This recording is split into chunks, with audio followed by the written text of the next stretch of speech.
মিয়ানমারের রাখাইনে সহিংস ঘটনায় বাস্তুচ্যুত হয়ে কক্সবাজারে পালিয়ে আসা রোহিঙ্গা আগমনের ৮ বছর পূর্ণ হয়েছে আজ।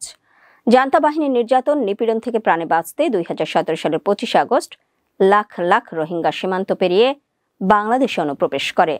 শুধু ২০১৭ সালেই নয়, বিভিন্ন সময়ে রোহিঙ্গারা সীমান্ত পেরিয়ে বাংলাদেশে অনুপ্রবেশ করছে।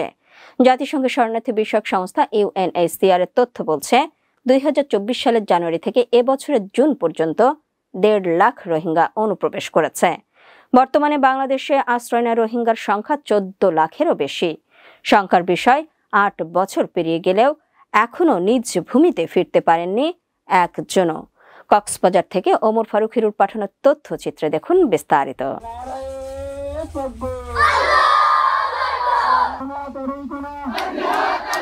দীর্ঘ ৮ বছর পেরিয়ে গেলেও এখনও নিজ ভূমিতে ফিরতে পারেননি বাংলাদেশে আশ্রয় নেয়া রোহিঙ্গারা।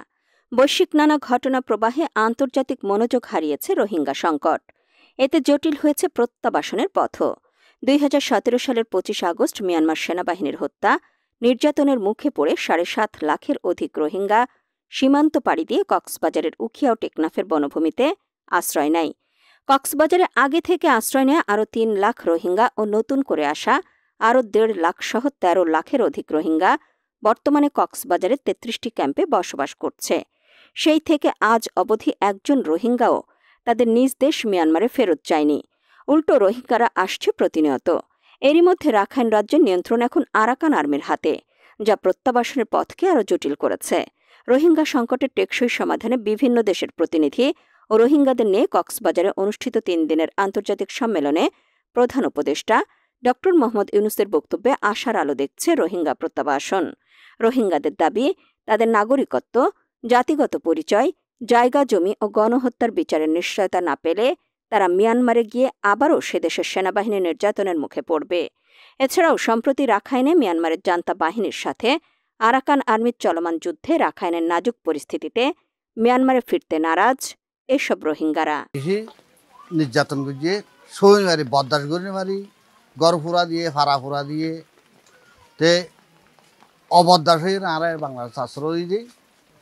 বাংলাদেশের মধ্যে বাংলাদেশের জনগণ, প্রশাসন তারা আড়ারে বাদ দিয়ে ঠাই বলা জায়গা দিয়ে ওষুধ করে দাবাই করে বললা ডাক্তারখানা দিয়ে আর আড়ার মাঝে দিন দুনিয়ার কোনা কোনা জায়গায় বুঝাইয়ে রে আর আল্লাহ ICC পর্যন্ত গিয়ে রে হিয়ান আল্লাহ বলি বাংলাদেশের জনগণ হইতে, বাংলাদেশের সরকারের হইতে আয় তারারে আর দিনের বুতুত্ব শুকুরিয়া আর দাসে নির্যাতন করি আর দাসে সহ্য না যাতে জুলুমকল করি এনে দাস আর সহ্য পারিব না। আর মা বোন ধরে র্যাপ করছে, গুড়া ফোন ফেডার ফোন মারি ফেলাইয়ে, হ্যান তেন বিকিন গড়ফুরা দি ফেলাইয়ে বা দাসে এনলে তেনলে ডলে পড়লে আর সব সম্পত্তি গা করি ফেলাই। আর দাসে মাই ফোন করলো যে র্যাপ বুঝি অবদাস হই বা দে আর দাসে বাংলাদেশ দাসে আর দাসি তারা দাসে ঠেলি এনে দৌড়া দিয়ে জুলুম করি।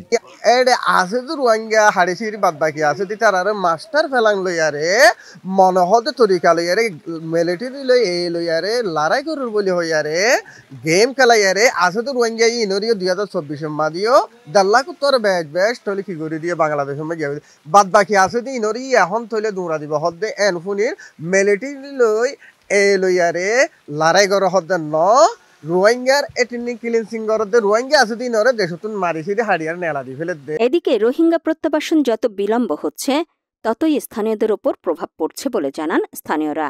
তারা বলছেন, রোহিঙ্গা সমস্যা দ্রুত সমাধান না হলে রোহিঙ্গা ও স্থানীয়দের মধ্যে বিশৃঙ্খলা তৈরি হবে।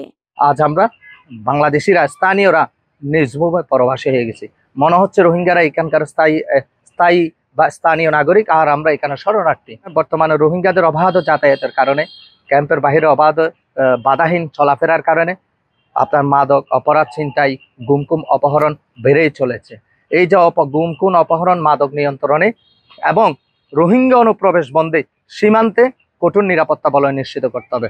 আসার পর থেকে অস্ত্র, গোট এবং ইয়াবার যে ব্যবসা, এটা অনেকটা পুরোদমে চলে আসছে। রোহিঙ্গা ক্যাম্পটা এক ধরনের ইয়াবার ট্রানজিট পয়েন্ট হিসেবে ইউজ হচ্ছে।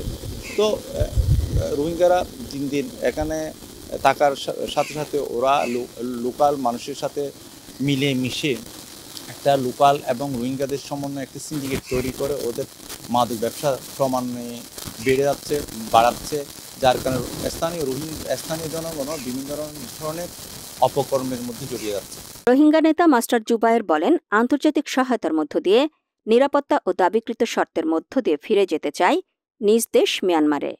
আরার দেশ সারানো আরার দেশের কান আরার মিলিটারি জানটা দি অন্য দিকে বুদ্ধিস খাসগুড়ি সন্তারাজ এই তারা মিলিয়ারে আর ইনসান হদিনটা জুলুমগুড়ি 2017-25 বছর মাঝে আর খাড়ি মারি ফুরা দিয়ে র্যাপ গুড়ি আর কান্ত ধরা দিয়ে বাংলাদেশে মিলি বাংলাদেশি আর আলহামদুলিল্লাহ ইনসান হিসাবে শেল্টারিং গুড়ি টেম্পোরারি রাখি দিয়ান বেশা বেশি করিয়া দুনিয়া আজ পর্যন্ত গোয়ার রোহিঙ্গা আর কানত দিনও পারে আর 8 বছর বাংলাদেশ তাগি গই তো একদম তাই তেমন নাই এরে লাগাই দিয়ে আরে আরো 2 লাখ মতো রোহিঙ্গা বাংলায় ফিরে তুলি দিয়ে এখন ডক্টর ইউনুসরে রিকোয়েস্ট গুজুম দে মেহরবানি অনে আন্তর্জাতিক মিলিয়ারে এ মামলা অনেক সল গর আর কানাম মাঝে দুনিয়ায় তুন আর টুপি দিয়ে একান সে জুম্বানাইলে আর এখন যাইম বই পুরা ওয়াল তো আর কি করানো উড়ব খনকে সাপোর্ট করানো উড়ব খাইবেল লেবার। 25 আগস্টকে রোহিঙ্গারা গণহত্যা দিবস হিসেবে পালন করে উল্লেখ করে কক্সবাজার শরণার্থী ত্রাণ ও প্রত্যাবাসন কার্যালয়ের কমিশনার মোহাম্মদ মিজানুর রহমান জানান, আমি 25 আগস্ট রোহিঙ্গার যে মেগা ইনফ্লাক্স হয়েছে 2017 সালে তার 8ম বছর পূর্তি, এবং এটি আসলে ইনফ্লাক্সের বর্ষপূর্তি, এটি জেনোসাইডের বর্ষপূর্তি, এবং সেই হিসাবে রোহিঙ্গারা বিগত বছরগুলোতে রোহিঙ্গা ক্যাম্পে এই দিনটি উদযাপন করে এবং উদযাপনের মাধ্যমে তারা বিশ্ব সম্প্রদায়কে দৃষ্টি আকর্ষণ করার চেষ্টা করে যে আমাদের প্রতি নির্বিচারে গণহত্যা চালিয়েছে মিয়ানমারের জান্তা বাহিনী এবং তাদের সহযোগীরা, তার আমরা বিচার চাই। আইসিজি এবং আইসিসিতে যে বিচার প্রক্রিয়া চলছে তার নিষ্পত্তি চাই, এটি হচ্ছে তাদের একটি প্রধান বক্তব্য। আরেকটি বক্তব্য হচ্ছে যে তারা সসম্মানে তাদের দেশে ফেরত যেতে চায়, তারা এই ক্যাম্পের অসহনীয় জীবন তাদের আর সহ্য হচ্ছে না, তারা দেশে ফেরত যেতে চায়। আজকে প্রায় 8 বছর পূর্তি হতে চললো মেগা ইনফ্লাক্সের। সেই ক্ষেত্রে আমাদের যারা সরকারি কর্মকর্তা আমরা এখানে কাজ করি, যারা ইউএন আইএনজিও কর্মকর্তারা কাজ করে, আমরা দেখতে পাচ্ছি যে এক ধরনের দাতাদের এক ধরনের মানে ফেটিক, এক ধরনের তারা নিজেরাও ক্লান্ত হয়ে পড়েছে এবং তাদের বিভিন্ন রকম বৈশ্বিক সংকটের কারণে তাদের দৃষ্টি উন্নত সরে গেছে। স্থানীয়দের নানামুখী সংকট থেকে বাঁচাতে খুব দ্রুত সময়ের মধ্যে রোহিঙ্গাদের প্রত্যাবাসনের দাবি সচেতন মহলের।